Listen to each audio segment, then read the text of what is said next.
உள்ள ஆட்கள் நடிகர்களை எடுத்து காட்டுறாங்க, அரசியல்வாதி எடுத்து இவர் இப்படி பண்றாரு அப்படி பண்றாரு நீங்க இப்படி பேசுறாங்க. எனக்கு என்ன வருத்தமா இருக்குன்னா, ஏன் இப்ப கிறிஸ்தவ ஊழியர்கள்ல வந்து யாருமே இல்லையா? இப்ப நல்லவர்களே கிறிஸ்தவ ஊழியர்கள் யாருமே கிடையாதா? ஒண்ணு உண்மையான பாக்குறவங்க அதுக்கு நெகட்டிவா பேசுறவங்க கிரிட்டிசைஸ் பண்றவங்க உடனே வாங்க இவங்க வந்துட்டாங்க, இவருக்கு செம்புதுக்கம் வந்துட்டாங்க, இவருக்கு உருட்ட வந்து இப்படிதான் பேசுவாங்க.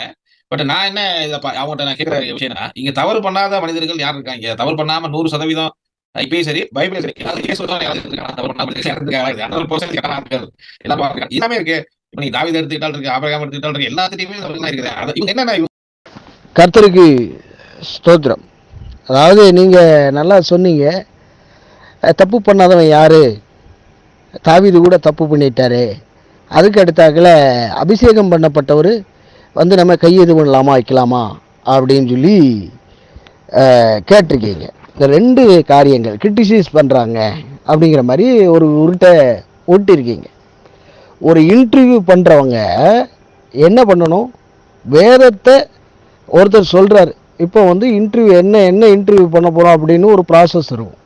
அப்போ நான் செப்டம்பர் 13 ஆண்டவருடைய வருகை வரும், அதை குறித்து தான் பேச போகிறேன் அப்படின்னு சொல்லி ஜான்பால் அவர்கள் சொல்லியிருப்பாங்க. அப்போ நீங்கள் அதுக்கு ஏன் லெசன் எடுக்காமல் போனீங்க? இன்டர்வியூ பண்ணுதுன்னு அவன் எதை வேணாலும் சொல்லலாம், அவார்டை அமைச்சிட்டு போகிறதா? இது என்ன காம்ப்ரமைஸ்? என்ன வேதத்தில் காம்ப்ரமைஸ்? அபிஷேகம் பண்ணப்பட்டவங்களை ஒன்றும் சொல்லக்கூடாது, அதுக்கு அடுத்தாக்கில் வந்துட்டு கிரிட்டிசைஸ் பண்ணக்கூடாது அப்படின்னு இருக்கா? ஆண்டவராக இயேசு கிறிஸ்து சொன்னார், என் நாமத்தை தரித்து கொண்டு, புரியுதுங்களா, கூடுமானம் மட்டும் தெரிந்து கொள்ளப்பட்டவர்களை வஞ்சிப்பார்கள். கடைசி நாட்களில் கள்ள தீர்க்கதரிசிகள் வருவாங்க, கள்ள போதைகள் வருவாங்க, எச்சரிக்கையாயிரு, தெளிந்த புத்தி உள்ளாயிரு, எல்லா ஆவியும் நம்பாத, ஆட்டுத்தோலை போற்றி கொண்ட ஓநாய்களாக இருக்கிறாங்க, அவங்க வந்து பணத்துக்காக ஊழியம் பண்ணுறாங்க அப்படின்னு சொல்லி பைபிளில் எழுதப்பட்டிருக்கிறது. புரியுதுங்களா? எல்லாத்தையும் சொன்ன உடனே அப்படியே நம்பு அப்படின்னு சொல்லி ஆண்டவர் சொன்னாரா? கிடையாது. எல்லாவையும் நம்பாமல் பகுத்தறியணும். நம்ம இவங்க எப்படிப்பட்ட காரியத்தில் பேசுகிறாங்க அப்படின்ட்டு. எல்லாரும் ஊழியர் தான், ஆண்டவருக்கு என்று தேர்ந்தெடுக்கப்பட்ட எல்லாருமே ஊழியர் தான். நம்ம கடமை அதுதான். விசுவாசி ஊழியம் அப்படிங்கிறது கிடையாது. அபிஷேகம் பண்ணால் எல்லாருக்குமே அபிஷேகம் உண்டு. புரியுதுங்களா? விசுவாசிகளின் அடையாளமாகிய அப்படிங்கிறது இருக்கு. புரியுதுங்களா? விசுவாசிகளை துரத்துவார்கள். விசுவாசிகள் தான், எல்லாருமே விசுவாசிகள் தான். ஊழியம் அப்படிங்கிற காரியமே கிடையாது. முதல்ல துர்பதனை கொண்டு வந்தானா அவனை தூக்கி தூரப்பட்டு போய்கிட்டே இருக்கணும். பிசாசு வருதா, நயவசனிப்பு கொண்டு வரானா, போ எனக்கு பின்னாலே போ சாத்தானேன்னு அனுப்பணும். நிறைய காரியங்கள் இருக்கு. ஒரு வேத புரட்டனை வந்து வேத புரட்டன்னு சொல்லிட்டு ஐயா வாங்க நீங்கள் அபிஷேகம் பண்ணியிருக்கீங்க நான் ஒன்றும் சொல்லப்படாது. காம்ப்ரமைஸ் எதுக்குங்க வேதத்தில்?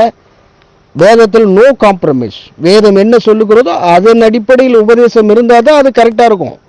ஒருவன் நம்மளால் இடரல் உண்டாக்கினால் எப்படி இருக்கும்? ஆண்டவர் சொன்னார், என் விசுவாசிகள், என்னை விசுவாசிக்கிற இந்த ஒரு சகோதரனை இடரல் உண்டாக்குறவனுக்கு அவன் எந்த கல்லால் அவன் கடலில் மூழ்கிறது அமிழ்கிறது அவனுக்கு நலமாக இருக்கும். அந்த அளவுக்கு கொடுமையான ஒரு தண்டனை உண்டு. அதனால தான் ஆண்டவர் அப்படி சொல்றாரு. புரிதுங்களா? வாழ்த்துக்கள் சொல்லக்கூடாது. 2 யோவான் சொல்லப்படுகிறது. 2 யோவான் புத்தகத்தை நீங்கள் வாசித்து பாருங்க. வாழ்த்துக்கள் சொல்லக்கூடாது. வேறு விதமாக நடக்கிறவங்களுக்கு அங்கீகாரம் தரக்கூடாது. புரிதுங்களா இல்லையா? மாலா ஜேம்ஸ் யாரு, இவங்கெல்லாம் யாரு? வெளிநாட்டில் இருந்துக்கிட்டு யாருக்கிட்டே பணம் வாங்கிட்டு சீனாக்காரன்ட்ட இது பண்ணிக்கிட்டு இருக்கிறாங்க. அமெரிக்கனுக்கு சொம்பு தூக்கிட்டு இருக்கிறாங்க இந்த 2 பேரும். புரியுதுங்களா?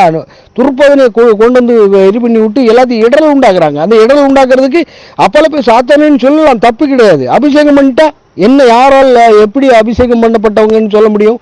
சாந்தமான பிரதியுத்திரம், ஆண்டவருக்கு என்று உண்மையாய் ஊழியம் செய்கிறவர்கள், ஆண்டவருடைய வார்த்தையை உண்மையாய் போதிக்கிறவர்களே அபிஷேகம் பண்ணப்பட்டவங்க. அநியாயமா யாரையும் சொல்ல முடியாது இல்லையா? இப்போ நான் நல்ல முறையாக உபதேசிக்கிறேன் அப்படின்னு சொன்னால் என்ன சொல்லுவாங்க? நல்ல போதகர் அப்படிம்பாங்க. நான் நூதன உபதேசத்தை சொல்லி கொண்டு போனேன்னா அப்போ என்ன அர்த்தம்? எல்லாரையும் இடரலாக, இவன் இடரல் அடைந்த நூதன சீசனாக இருக்கிறான், அவன் கொண்டு போகிற உபதேசங்கள் எல்லாம் எப்படி இருக்கும்? இதாக இருக்கும். ஒரு விஷ நதி போகுதுன்னா அந்த விஷ நதி வந்து டோட்டலாக இருக்குது, அதில் ஒருத்தன் குடித்தான்னா ஒருத்தன் செத்து போவான். அப்போ இது விஷமாக இருக்கக்கூடிய உபதேசமாக இருக்குது. அதுக்கு ஏன் அங்கீகாரம் தரணும்? கிரிட்டிசைஸ் பண்ணுறாங்களா? கிரிட்டிசைஸ். இன்னும் ஒருத்தர் பேசுகிறாரு, அபிஷேகம் பண்ணப்பட்டவங்க அப்படிங்கிற மாதிரி சொல்கிறாரு. யார் அபிஷேகம் பண்ணப்பட்டவங்க? புரியுதுங்களா? ஆவியானவர் பேசினார்னா திட்டமும் தெளிவுமா பேசுவார். உள்ளந்திரைகளை ஆராய்ந்து பார்த்து சாட்சிகளை கரெக்டாக சொல்லக்கூடியவர் ஆவியானவர். ஆவியானவர் அவரோடு கூட இருந்தால் உண்மையாக சொல்வார், உண்மையான காரியத்தை பேசுவாங்க.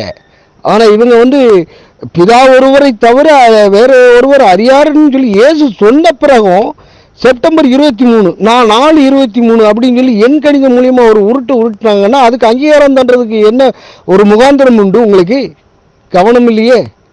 அப்போ வேத வாசிக்கிறது இல்லை, வேதத்தை வச்சு நீங்கள் பிஸ்னஸ் பண்ணுறீங்க. அதுக்கு தமிழக மக்கள் யாரும் வரமாட்டாங்க. புரியுதுங்களா? கவனத்தில் கொள்ளுங்கள். இப்படிப்பட்ட நூதன உபதேசங்களுக்கு அங்கீகாரம் தராங்க. புரியுதுங்களா இல்லையா? யார் தப்பு பண்ணா? அப்போ நம்ம வீட்டு பிள்ளை யாராவது ஒரு காவலித்தனம் பண்ணுவான், ஏதாவது சேட்டை பண்ணுவான், தப்பு பண்ணான்ட்டு விடலாமா? அறுத்து போட்டுறணும். அந்த மாதிரியான கலைகள் தேவைப்படவே கிடையாது, தேவையே இல்லை. எல்லாம் பண்ணிடுவான், எல்லாத்தையும் சொல்லி சேட்டை பண்ணுவான், வம்பு இழுப்பான், பொம்பளை கைப்பிடிச்சி இழுப்பான், வைப்பான் அப்படின்னா விட்டுடலாமா? தப்பு பண்ணாதான் எவன் இருக்கான், அப்படி விட்டுடலாமா? இல்லை, சரி உங்கள் வீட்டுக்கே வருவோம், உங்கள் வீட்டு அம்மாவை வந்துக்கிட்டு இன்னொரு ஊழியக்கார பிடிச்சி இழுக்கான், விட்டுடலாமா? காம்ப்ரமைஸாக போயிடலாமா? தப்பு பண்ணாத எவன் இருக்கான், தப்பு பண்ணிட்டோம் அப்படின்னு விடலாமா? That is fools. முட்டாள்களாட்டா பேசக்கூடாது. வேத வசனத்தை இது பண்ணக்கூடாது. வேத புரட்டனுக்கு அங்கீகாரம் தரக்கூடாது. அது முக்கியம். அது சும்மா போட்டுக்கிட்டு எல்லாத்தையும் வேலைக்காரன் எவன் குறை சொல்ல என்ன இது பண்ணலாமா? அப்படி என்னையா நீங்கள் அறிவு கட்டத்தனமாக இருக்கீங்க?